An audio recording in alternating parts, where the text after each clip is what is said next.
en el libro de Job, capítulo 25, y Romanos, capítulo 5. Dice el patriarca Job, mirando la situación que lo rodeaba, dice: ¿cómo pues se justificará el hombre para con Dios? ¿Y cómo será limpio el que nace de mujer? ¿Cómo se justifica el hombre que es un gusano y el hijo de hombre? ¿Cómo será limpio el que nace de mujer? ¿Cómo será limpio? Si aún en los ángeles halló necedad, si la luna ni las estrellas son limpias delante de sus ojos, ¿cómo pues será limpio el hombre que es un gusano y el hijo de hombre también gusano? Y Romanos 5:1 dice: justificados pues por la fe, tenemos paz para con Dios, por medio de nuestro Señor Jesucristo.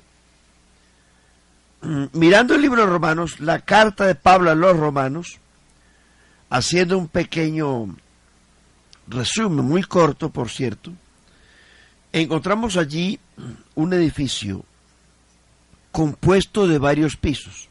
La carta a los romanos es donde usted encuentra la doctrina de la salvación.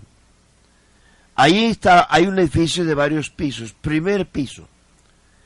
Los capítulos 1 y 2 es cómo Dios juzga al ser humano, a los paganos, a los gentiles. ¿Cómo los mira? Desde el versículo 18 hasta el versículo 32 del capítulo 1, hay un juicio tenaz contra todos los gentiles. El capítulo 2 de Romanos, ahí se adentra para hablar de los judíos.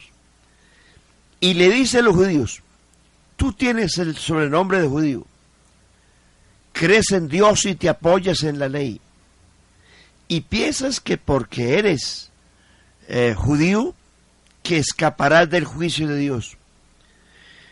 Entonces Pablo mete a los dos, a gentiles y a judíos, en el mismo costal. Judíos y gentiles han caído en la misma situación, todos.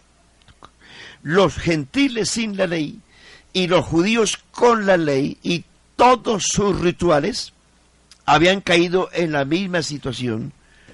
Y el apóstol cierra el capítulo 3 diciendo: por cuanto todos pecaron, están destituidos de la gloria de Dios. Es decir, judíos y gentiles en la misma condición ante Dios, unos sin la ley y otros con la ley, unos incircuncisos y otros circuncidados, están en la misma situación, destituidos de la gloria de Dios. Los capítulos 4 y 5 de Romanos, el apóstol Pablo presenta la única solución para que la solución al pecado, que es la justificación. Esos capítulos son una joya. Si uno logra entenderlos, encontraremos que, aunque el ser humano estaba en una situación difícil, Dios presentó el remedio. Y hay una pregunta importante, o varias preguntas. Si Dios sabía que el hombre iba a pecar, porque Dios conoce el fin desde el principio, en su presencia, dice, Él llama las cosas como que no son como si fueran. Claro que Dios sabía que el hombre iba a pecar. Él conoce todo desde antes de que las cosas existan. Sí, Señor. Y entonces dice la gente: y si Dios sabía que el hombre iba a pecar, ¿por qué lo creó?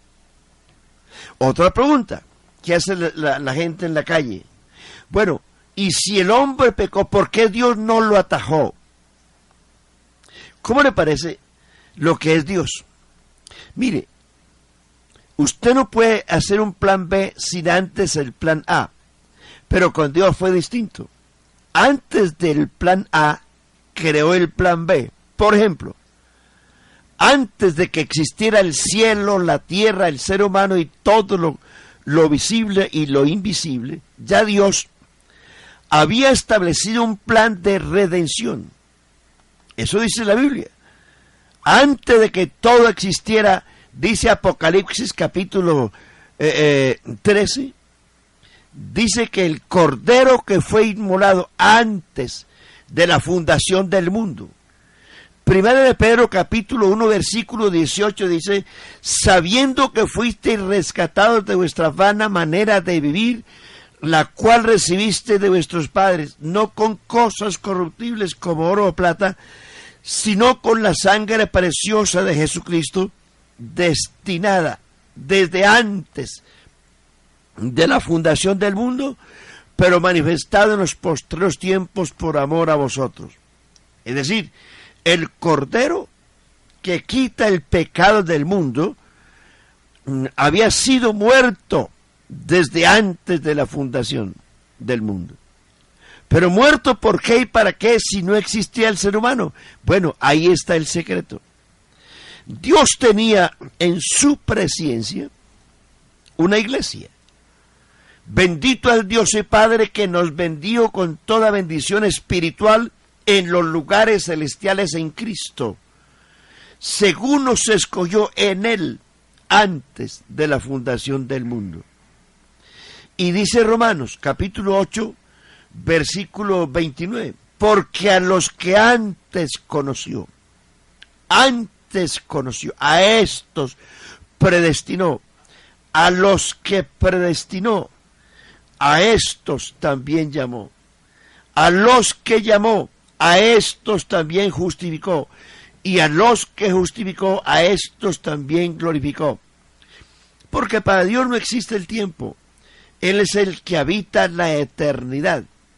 El tiempo y el espacio existe para nosotros los seres humanos, pero para Dios no existe. Entonces Dios sí sabía eso. Pero entonces, el secreto está en que Dios no hizo máquinas. No hizo robots para manejarlos a control remoto. No, el hombre fue hecho libre albedrío. Es decir, Dios hizo al hombre y le trazó el camino de la vida y lo puso en el camino de la vida, pero también le señaló otro camino. Es decir, tú no eres un robot, tú eres un ser humano con libre albedrío. Hace lo bueno si quieres y también hace lo malo si quieres. Ahí te dejo el mundo, gobiérnalo como tú quieras, pero nos vemos al final de la carrera. Entonces, ¿Dios sabía todo eso? Claro que sí. Y aquí tenemos entonces el plan B que Dios tenía antes del plan A, la justificación. Piso número 3, los resultados de la justificación, capítulo 6. Piso número 4, el problema de la carne. Pablo encuentra allí, por encima de todo, un problema y dice: hallo en mi carne un mal, el mal que no quiero hacer, eso hago. Es decir, se encuentra un paréntesis allí en su vida, pero él luego encuentra la salida. El capítulo 8 de Romanos, Pablo encuentra la salida al dominio de la carne, porque hay gente en las iglesias que le echa la culpa al diablo de todo, Hermanos y amigos, el Señor Jesucristo nos entregó a nosotros un diablo vencido. El diablo es un monstruo, es un león, es como un león, no es un león, es como un león que ruge, que brama, pero es un león que no tiene colmillos, ni tiene uñas, porque Cristo se las arrancó en la cruz. Capítulo 12 y 16 de San Juan, Jesús lo menciona 3 veces diciendo: el príncipe de este mundo ha sido ya juzgado.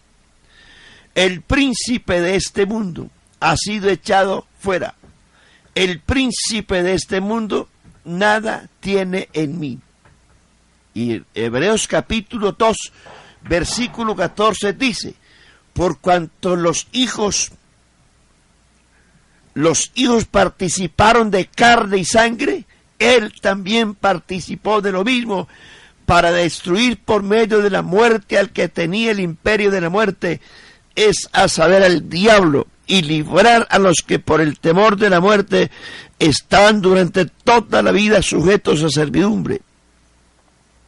Y Colosenses capítulo 2, versículo 14 dice que él anuló el acta de los decretos que había contra nosotros, lo quitó de en medio y lo clavó en la cruz y exhibió a los principados, a los potentados, triunfando sobre ellos en la cruz. Y Lucas capítulo 11 versículos 18 al 20 dice: si yo por el dedo de Dios echo fuera los demonios, es porque ciertamente el reino de Dios ha llegado. Cuando el hombre fuerte, armado está, en paz está lo que posee. Pero viene otro más fuerte que él, lo ata, le quita las armas en que confiaba y reparte el botín. Ese hombre fuerte es el diablo, que tenía las almas cautivas con el terror de la muerte y del infierno. Ese hombre más fuerte es Jesucristo. Vino y lo ató, le quitó las armas en que confiaba y repartió el botín. Entonces, Jesucristo nos entregó un diablo vencido. Apocalipsis capítulo 1, cuando Juan ve a Jesús, Juan había visto a Jesús en el cuerpo de carne, en el cuerpo que tomó de María, lo había visto y con él anduvo 3 años y medio. Juan ve a Jesús en otro cuerpo después de la resurrección, un cuerpo glorificado. Juan ve a Jesús en otra dimensión, en la gloria. Lo ve en el cuerpo de María, en el cuerpo que tomó de María. Después de la resurrección lo ve en el cuerpo de la resurrección. Y en Apocalipsis 1 lo ve en el cuerpo de la glorificación. Y cuando lo vio, dice, caí como muerto. A pesar de que Juan estaba en el Espíritu en el día del Señor, porque la forma en que Jesús se le mostró a Juan glorificado, para él era irreconocible. Yo, dice Juan, caí como muerto, pero el que me habló me dijo, me tocó y me dijo, no temas, yo soy el que estuve muerto, pero he aquí que vivo por los siglos de los siglos y tengo las llaves de la muerte y del infierno.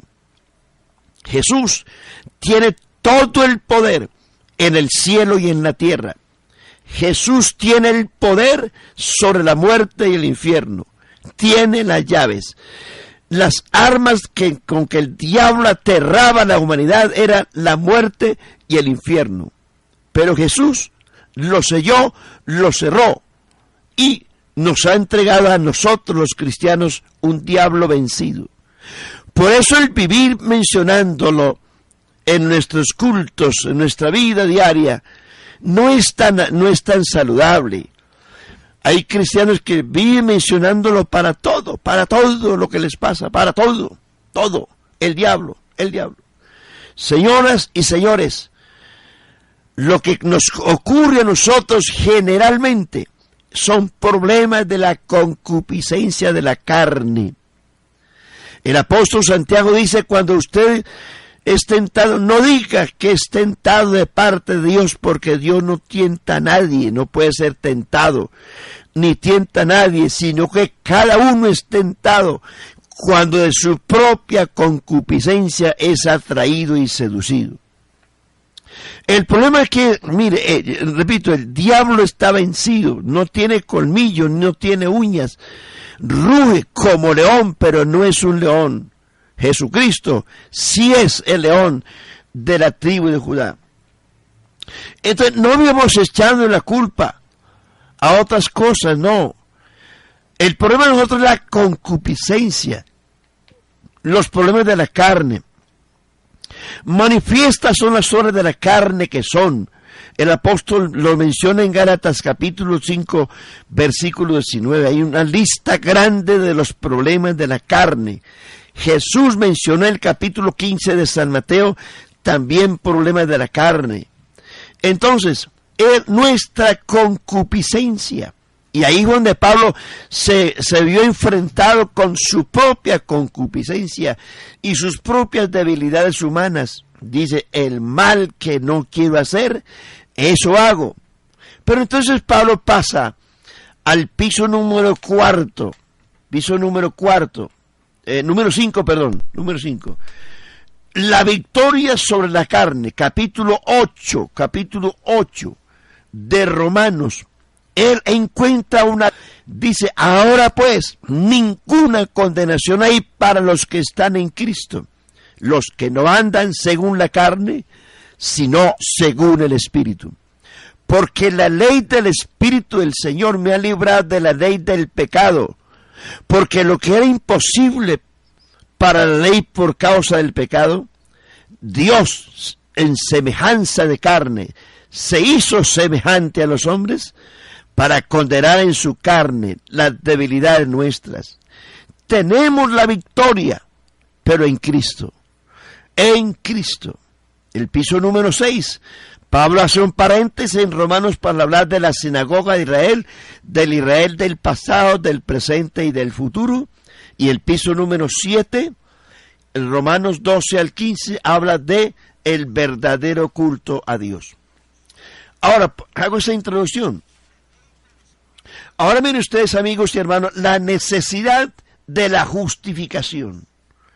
Aquí encontramos en la carta a los Romanos, en los primeros 3 capítulos, lo que antes le mencionaba, un tribunal en medio de un juicio por nuestra propia vida, Dios señalándonos a todos y diciéndonos, todos pecaron y están destituidos de la gloria de Dios. Eso dice Romanos, todos no alcanzan la gloria de Dios, no se la merecen. Ahora, vemos aquí no solamente un trono, un tribunal, vemos aquí un juez.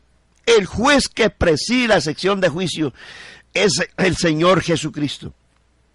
Él dijo, el Padre a nadie juzga, sino que todo el juicio lo dio al Hijo. Hechos 17:31 dice, por cuanto ha establecido un día en el cual juzgará al mundo con justicia, por aquel varón a quien designó dando fe a todos con haberle levantado de los muertos.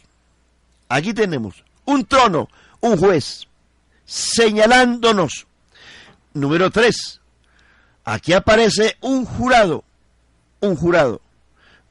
Haga cuenta, no, tome nota de eso, un trono, un juez, un jurado. El jurado está compuesto por la ley de Dios, los mandamientos de Dios y los hechos de los hombres.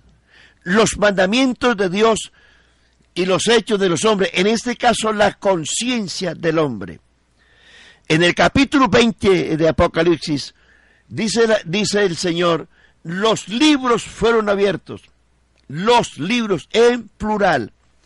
Allí habla de varios libros y dice, y también fue abierto el libro de la vida, y el que no se halló inscrito en el libro de la vida fue lanzado al lago de fuego que arde con azufre, donde estaba el dragón, la bestia y el falso profeta. Eso ya es futuro. Entonces, habla de los libros. La Biblia habla de varios libros, claro. Habla del libro de la conciencia, del libro de la ley, del libro de las palabras, del libro del Evangelio. Es decir, un día seremos juzgados. Los que no conocieron el Evangelio ni la ley serán juzgados por sus obras. Libro número 1, por sus obras. Los que han conocido el Evangelio y se apartaron del Evangelio serán juzgados por su conciencia. Los que conocieron la ley y no guardaron la ley serán juzgados conforme a la ley. Los que son blasfemos y herejes serán juzgados por sus palabras, y la iglesia será juzgada por el evangelio. ¿Por qué? Cada cosa en su sitio, cada cosa en su sitio. Nosotros que conocemos el evangelio, seremos o recompensados por el evangelio o juzgados. Así que, mi hermano, a perseverar en Cristo, porque Dios nos llamó para esta salvación gloriosa, pero si descuidamos una salvación tan grande, ¿cómo escaparemos si la descuidamos? Entonces aquí está el mandato de Dios y la conciencia. No hay mejor testigo en la vida que su propia conciencia. Ante el trono de Dios nadie se justificará y nadie podrá echarle la culpa a nadie. Adán se disculpó con la mujer se disculpó con la serpiente, Saúl se disculpó siempre con el pueblo y cada quien le echaba la culpa a los demás. Aquí usted se encartó, mi estimado hermano y amigo, porque no le echará culpa a nadie. Dios no necesita testigos en el juicio, sino su propia conciencia. Después de una deliberación fuerte, aparece entonces la palabra, eres culpable. Culpable. Sí, señor. En este juicio que estamos hablando aquí, y estamos hablando de por qué usted necesita ser justificado, en este caso perdonado. Porque todos los seres humanos fuimos declarados culpables. Culpables por traición a Dios, culpables por haber transgredido la ley. Amigos, el pecado no tiene perdón. El pecado, entonces ahora dice, viene el veredicto de Dios, culpable. El mundo es culpable, todo. Dice la Biblia, todos pecaron. Están destituidos de la gloria de Dios. Ahora viene, no solamente el veredicto del juez y del jurado, ahora viene la sentencia aterradora, muerte espiritual, muerte eterna. Culpable, y como culpable eres digno de muerte. No hay nada que hacer. El apóstol Pablo, el mismo apóstol dice, la paga del pecado es muerte. Es muerte. Culpable, y como culpable mereces la muerte. No hay nada que hacer. Entonces, a la luz de esto, encontramos la necesidad de que el hombre sea justificado y sea perdonado. Como el pecado exige muerte, y hay dos sentencias graves, culpable, digno de muerte. Dios nos declara a nosotros, a toda la raza humana, culpable, y como tal, dignos de muerte. Ahora viene aquí la misericordia de Dios. La justificación no es como algunos lo piensan, no es que Dios haya indultado a la gente, o no es que Dios nos haya absuelto. Mire usted, no significa ser absuelto, es decir, absuelto para defenderse por sus propios méritos con éxito de todos sus cargos, no. Sabemos que todo lo que la ley dice, lo dice a los que están bajo la ley, para que toda boca se cierre y todo el mundo esté bajo el juicio de Dios. No es absolver a una persona para que se defienda. Justificación no es ser indultado, es decir, ser culpable para recibir una segunda oportunidad. Eso es el indulto que conocemos en Colombia hasta la saciedad. No significa ser puesto en libertad condicional, es decir, ser culpable y ser liberado con ciertas restricciones. No. Mire usted lo que es ser justificado. La justificación entonces es la acción legal, oiga esto, la acción legal por medio de la cual Dios perdona al hombre, lo satisface sin violar la ley. ¿Cómo hace? Generalmente cuando hay un indulto o lo que ocurre en Colombia tantas veces, es que cambian la ley, cambian los decretos, etcétera, la cambian, con el fin de darle prioridad a ciertas personas, a ciertos grupos, cambian la ley. Pero aquí Dios justificó al hombre, sin cambiar la ley, sin violar la ley. Pero ¿cómo es posible? Si la ley dice que es culpable y la ley dice que es pena de muerte y Dios justificó al hombre sin cambiar la ley. Sencillo. Hubo alguien que se hizo culpable. Hubo alguien que murió en nuestro lugar.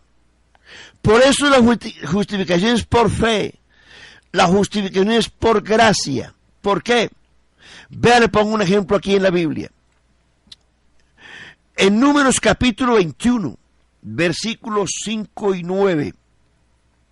Usted que lee la Biblia recuerda, cuando Dios envió una plaga de serpientes ardientes al desierto para destruir a los hijos de Israel por su desobediencia, porque gente sí fue rebelde. Y Dios envió serpientes.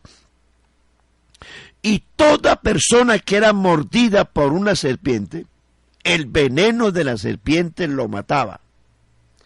Moisés clamó a Dios. Y Dios le dice a Moisés, Moisés, levántate, fabrica una serpiente de bronce, ponla sobre un asta. Cualquier israelita que fuese mordido por una serpiente, entonces, y que alcance a mirar la serpiente de bronce, será salvo de muerte. Es una tipología de Cristo. Porque Jesús mencionó ese mismo caso en San Juan capítulo 3. Dice Jesús a Nicodemo, y como Moisés levantó la serpiente en el desierto, así es necesario que el Hijo del Hombre sea levantado, para que todo aquel que en él cree no se pierda, mas tenga vida eterna.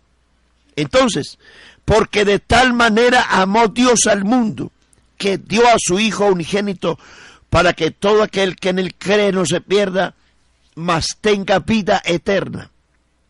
¿Dónde está el caso? El tribunal de Dios, el jurado de Dios, el veredicto de Dios, la sentencia de Dios declaró a todo el mundo culpable y como tal, dignos de muerte. ¿Cómo hizo Dios para justificarnos, para perdonarnos sin violar la ley? Sencillo. Él, Dios, Jesucristo es Dios, tomó forma humana. Estando en la condición de hombre, se humilló hasta la muerte y muerte de cruz, por lo cual fue exaltado hasta lo sumo y se le dio un nombre que es sobre todo nombre. Dios se hizo hombre. Dios se manifestó en carne. Dios tomó forma humana. Y en esa condición de hombre fue hasta el Getsemaní. Jesús entra al Getsemaní como el profeta que proclamó y predijo. Desde ese momento, Jesús de Nazaret en condición de hombre. Él es Dios y es hombre. Pero aquí, en el Getsemaní, Jesús era hombre. Porque como tal, como hombre, como cordero, como la ofrenda, recibió todo el peso del pecado. Al que no conoció pecado, por nosotros se hizo pecado, para que nosotros fuésemos hechos justicia de Dios en él. En el Getsemaní, Jesús de Nazaret se declaró culpable sin serlo. Culpable. Y como tal, digno de muerte. En el Getsemaní, Jesús tomó nuestros harapos, nuestra inmundicia. Al que no conoció pecado, por nosotros se hizo pecado. El que anduvo en la tierra nunca se contaminó. Sus palabras fueron claras, diáfanas. Su mirada, su mensaje, su andar, su caminar, su ejemplo Los mismos demonios tuvieron que declararlo: tú eres el Santo de Dios. Pero sin embargo, por amor a la humanidad, por amor a usted, por amor a mí, Él se hizo culpable, porque el veredicto de Dios es culpable, y como tal, eres digno de muerte. Pero para que usted y yo no fuésemos declarados culpables, Él se hizo culpable, tomó nuestras inmundicias, nuestro pecado, nuestra maldad, cambió su justicia por nuestros harapos. Allí en el Getsemaní, Jesús hace una transacción con los pecadores. Al justificarnos, Él toma nuestras inmundicias y se despoja de su justicia y nos la ubica a nosotros. Fuimos vestidos con su justicia sin merecerlo. Por eso es el llamado el sustituto, porque a Él, a Jesús de Nazaret, en el paraíso, el pecado de Adán se le imputó a la raza humana. En el Edén, en el huerto de Getsemaní, mire usted las contradicciones. En el paraíso, el pecado de Adán le fue imputado a la raza humana. En el huerto de Getsemaní, el pecado de la raza humana le fue imputado a Jesucristo, para que la justicia de Jesucristo nos fuese imputada a nosotros. Él es el sustituto, y como a Él se le imputó todo a favor nuestro, fue nuestro sustituto, y como tal, fue hasta la cruz en reemplazo de nosotros. Declarado culpable, soy culpable. En el Getsemaní, Jesús sintió temor, claro, sintió temor de la muerte. Hebreos 5:7 dice: fue oído a causa de su temor reverente.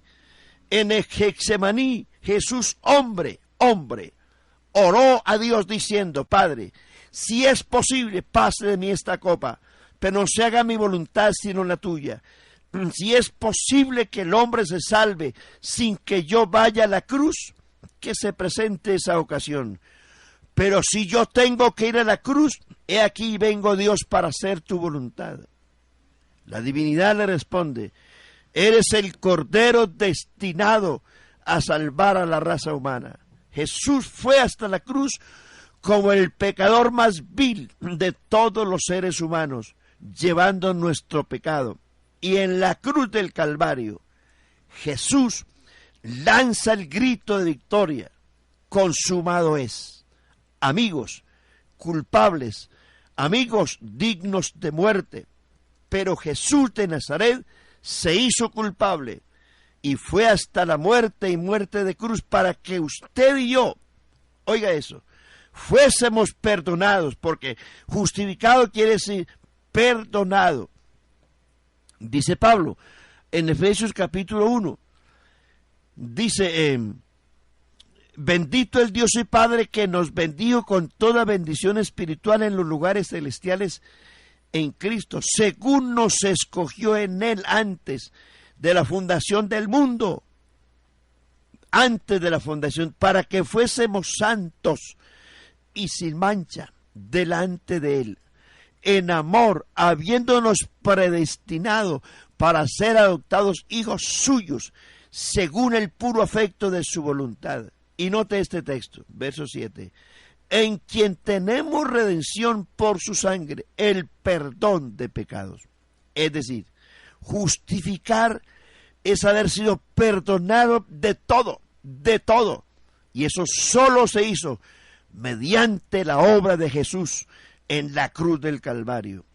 La cultura y la fineza no transforman, ni los vínculos del vicio quebrarán. Por sus fuerzas unos hombres se reforman, pero siguen siendo siervos de Satán. Por los méritos de Cristo solamente, mis pecados son clavados en la cruz, siendo ahora perdonado libremente. Ya no hay duda, mas yo ando en plena luz. Salvo soy de seguro, aleluya, redimido por la sangre de Jesús. Y yo sé que Él me salvó, mis pecados redimió, salvo soy de seguro, aleluya. Por los méritos de Cristo solamente mis pecados son clavados en la cruz. Y dice el himnólogo, encontré un lugar donde descansar al amparo de mi Salvador. Allí puedo a Cristo encontrar bajo la sangre de expiación. Tus pecados fueron perdonados, fuiste librado de la muerte. Ahora el único camino que te queda, amigo, es acudir a Jesucristo. Todo lo que tú hagas, tus obras, todo lo que hagas para tratar de buscar tu salvación es inútil, es vano. Todo sacrificio que tú hagas por tus propios méritos son inútiles, porque Cristo lo hizo todo por ti. Ahora el único camino que te queda a ti es creer en Jesucristo, correr a los pies de Cristo para que la sangre de Jesucristo te limpie de todo pecado, porque es el único camino al cielo. Cualquier religión que tú tengas o que creas es inútil, porque el único camino al cielo fue el que Jesús trazó a través de su muerte, sepultura y